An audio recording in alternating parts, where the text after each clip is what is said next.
A very good morning, welcome. It's Jeff Lawton on Friday the 1st of March, and we ended February in very good style. We covered 6 races, 5 of them won and 1 of them finished second. They were priced at 11 to 4, 2 to 1, 6 to 4, 5 to 4 and 4 to 5, although had you subscribed to the early service, which goes out at 8:30, you would have got bigger prices than that on some of them. So if you are interested in getting the bets an hour and a half before this free channel goes out, then just drop me a line below at jefflaughtonmanagement@gmail.com. I'll tell you how you can do that, and that will, as I said, there is a subscription fee, but it will more than cover itself by getting the better prices.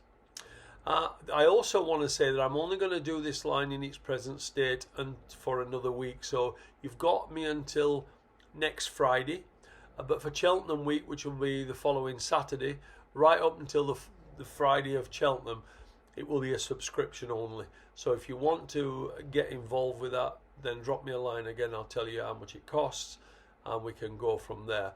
Whether I continue on a free channel after Cheltenham, I'm not sure yet. It is quite time consuming, so I'm not exactly sure, but I will obviously keep you informed.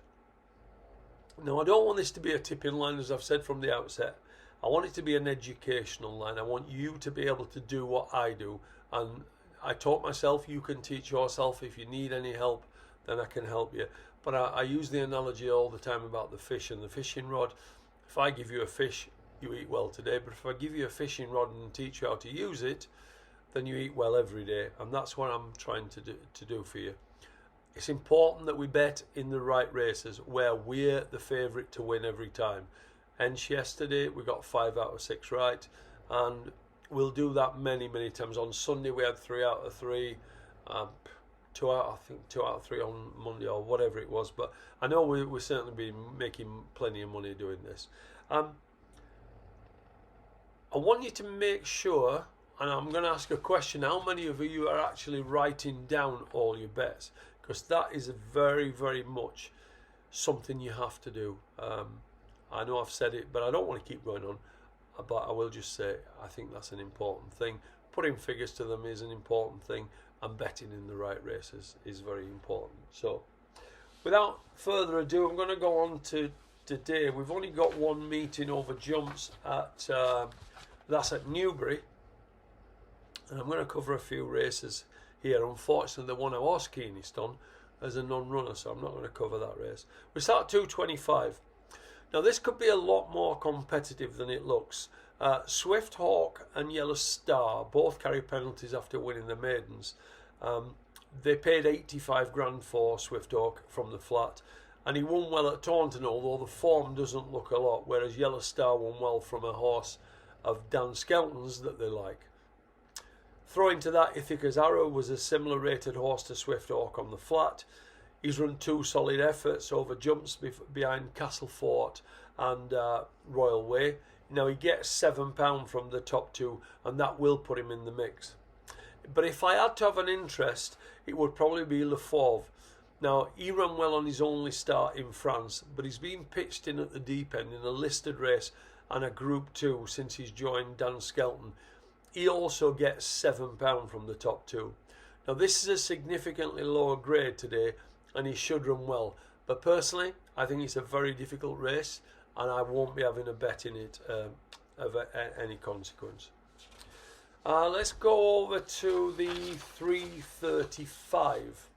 Now, for me, this is a 2-horse race, and Ballybentra achieved more than Toss of a Coin did when they were both running in Irish point to points.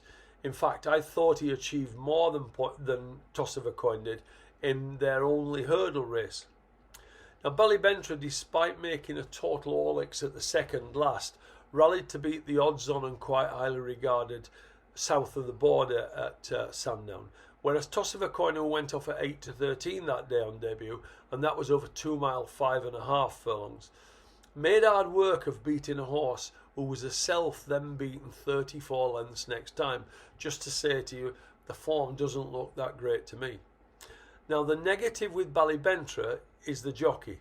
Toss of a Coin has Harry Cobden, and we have David Maxwell. an enthusiastic owner jockey who has very deep pockets and spends a lot of money on horses that he can ride, but he is modest in the saddle. Despite that, I think Ballymentra should be too good for a toss of a coin, and I will be having a small interest. In the 410, I'd like to know, wouldn't we all? A horse called I'd Like to Know of Gary Moore's. Chris Gordon's, what am I talking about? He was lightly raced over hurdles and was always thought to be a better chaser when he went over fences. Now on his hurdles debut over this, on his fence debut over this course and distance 5 weeks ago, he made Izar Dairy pull out all the stops, and he went down by a short head after jumping throughout like an old pro. They pulled 23 lengths clear of the third, and yet he was only put up £4 for that. Despite the fact that he was beaten a short head by a fast improving type and 23 lengths clear of the third, I just think £4 is very, very generous. Whereas the horse of Venetia Williams that is second favourite in the market went up £10 for, I thought, winning quite an ordinary race. Won it well, but quite an ordinary race. I just think that this fella's got, if there's any improvement in the race, I think this is the most likely one to show any improvement. The rest are much of a muchness, and he would be my strongest of the day as we speak. There's not really too much else to go on apart from that. Don't really want to cover any other races. So I'm going to say to you, if you do want to subscribe and get the early prices, then drop me a line, jefflaughtonmanagement@gmail.com. If you want to subscribe to get my bets, then you can do that by pressing the subscribe button. And if you want to get all my bets from next Saturday for the whole of Cheltenham week, then you do need to drop me a line and see what the deal is there. And I will be back in the morning at the same time. Thank you very much indeed for looking in.